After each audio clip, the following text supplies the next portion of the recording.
నాది simple philosophy అండి. మనం అనుకుని ఏ కథ రాయించలేం. Probably you are meant to have a film, you are meant to do a film, you will do it. Okay. So I believe that it's destiny where it has to be meant for you. Hello, ఎవరండి వెనక నుంచి చూస్తే అనిల్ రావిపూడి గారు లాగే ఉన్నారు?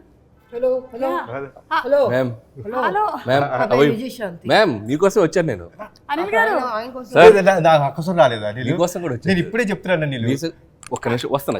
మీరు ఎలాగూ discussion చేసుకోవాలి, కాదు, మీరు ఎలాగూ మొత్తం మీరే మాట్లాడతారు. ఒక్క నిమిషం ఆగండి బాబు, చైర్ తీసుకురా. మీరు ఎవరిని వదలరా? వేరే వాటికి కూడా వచ్చేసి మీ ప్రమోషన్స్ చేసేస్తారా? లేదు సుమ గారు, ఇక్కడ మీరు ఒక పాయింట్ అండర్లైన్ గా చేసుకోవాలి. What is that? నాకు ఇండస్ట్రీలో ఎంట్రీ ఇచ్చిన హీరో ఎవరు? కళ్యాణ్ రామ్ గారు. So my hero. ఆ, ఈవిడ లెజెండరీ యాక్ట్రెస్ విజయశాంతి గారు, లేడీ సూపర్ స్టార్. ఆవిడకి రీఎంట్రీ ఇచ్చిన డైరెక్టర్ ఎవరు? అనిల్ రావిపూడి గారు. మరి వాళ్ళిద్దరు కలిసి ఒక సినిమా చేస్తున్నప్పుడు అది నా సినిమా అవదా?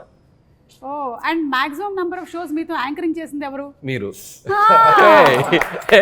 ఇది సో ఆ రకంగా కూడా combination, ఇక్కడ నేను ఉండటం చాలా అవసరం కదా. Correct correct. అందుకని సో నాకు ఇష్టమైన మా మేడం, అలాగే నాకు ఇష్టమైన మా కళ్యాణ్ రామ్ గారు, సో వీళ్ళ సినిమా గురించి వాళ్ళతో పాటు ఒక ఆడియన్ లాగా, నాట్ ఏ డైరెక్టర్, ఆ సినిమా విశేషాలు తెలుసుకుందామని వచ్చాను. ఓకే. సో అదే ఇప్పుడే అడుగుతూ ఉన్నాం కళ్యాణ్ రామ్ గారిని, విజయశాంతి గారిని మనం పోలీస్ పాత్రలు ఎన్ని చూసి మనం ఇన్స్పైర్ అయ్యాము.